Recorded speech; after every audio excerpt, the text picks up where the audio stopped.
Hey guys, what is up? It's Afan Aviation here. Welcome back to another video.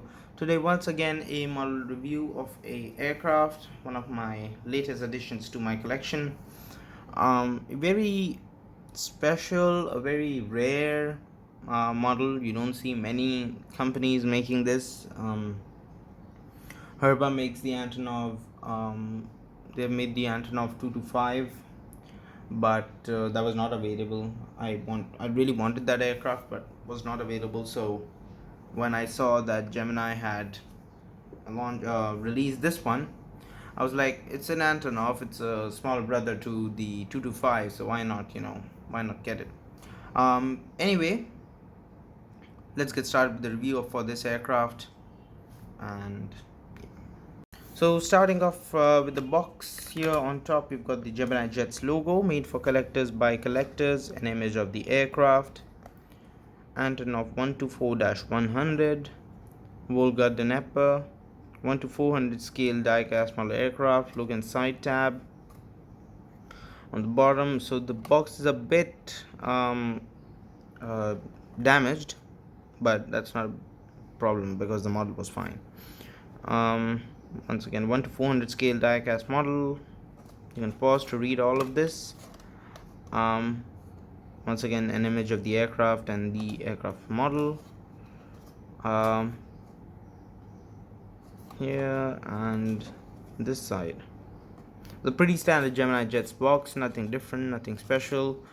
On the back, we've got a picture of the aircraft climbing, as real as it gets, and once again, you can pause to read this. This is a 2020 Gemini Jets release. I believe it was December, I think, November or December. I'm not too sure. Yeah, and now moving on towards the flap.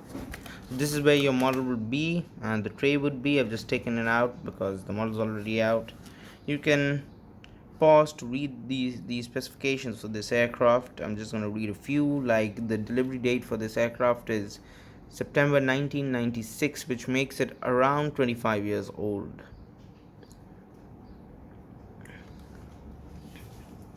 Yeah, now moving on towards the model. Okay, so we're gonna start this the review for this particular model aircraft from a very different view and perspective, because there's many things to cover on this aircraft that say wouldn't be on a 777 or a 50. So here, as you can see, that the wings are mounted on the top of the aircraft and they're joined like this. We've got 4 engines in total. The nose shape of the aircraft is very unique, quite similar to that of the Antonov 225. Very thick fuselage, I'd say. And then, as you can see, the vertical stabilizer is also practically huge compared to other aircraft. So are the horizontal stabilizers. Now let's get started with the livery and the details. So zooming in, here we have An-124-100 written on the nose cone. Now, as you can see, these markings, this line and the sort of a pivot or a hinge, that is where the nose of the aircraft opens up. Above that is the cockpit windows, an antenna, a door on the side beneath the Volga, and then Volga Dnepr, the name of the airline and their website. Moving towards the side, here we see 2 engines with the airline's name on it. And one interesting thing, this doesn't have 2 tires on the nose gear, it has 4 tires on the nose gear to balance the aircraft and manage its weight when it's opening up its nose. Then on the sides of the wing, we've got RA, part of the registration written.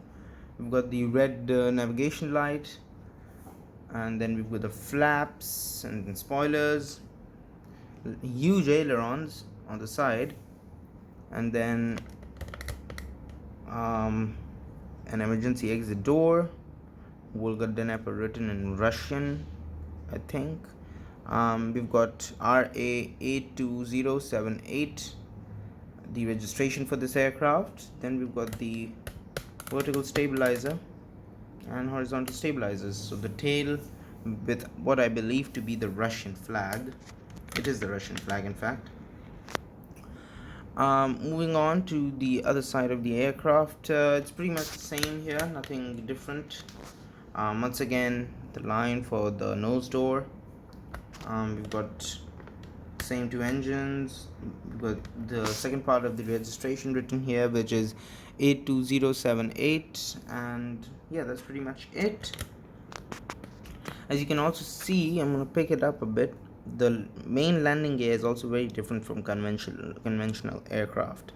Um, these aircraft are quite old. They were designed in the 80s and 90s, and aviation has changed a lot since then. But these aircraft have been flying ever since. And I'm quite sure these are very big fuel guzzlers, because of the weight, of course. Here is a overhead view of the aircraft. We can see the two engines. The only problem I think I have with this plane is that this side's clearance to the ground is a bit shorter than this side, so it looks a bit tilted, but it's not too bad, and it's a good model overall. Now, I don't have any past experience with the Gemini Jet's Antonov 124 mold, so I can't really comment on whether you should get it or not. But with what I have seen, it's a pretty good model. It's very heavy actually, so it's pure solid metal. It's quite heavy, this aircraft. So yeah, it's solid. I like the look of this aircraft on. I'd love it on my Mall Airport once I open up my Mall Airport. That will happen soon too. I just need to get over with my exams. Anyways, guys, thank you for watching. I really hope you enjoyed this video. Consider subscribing. We're very close to 600 subscribers.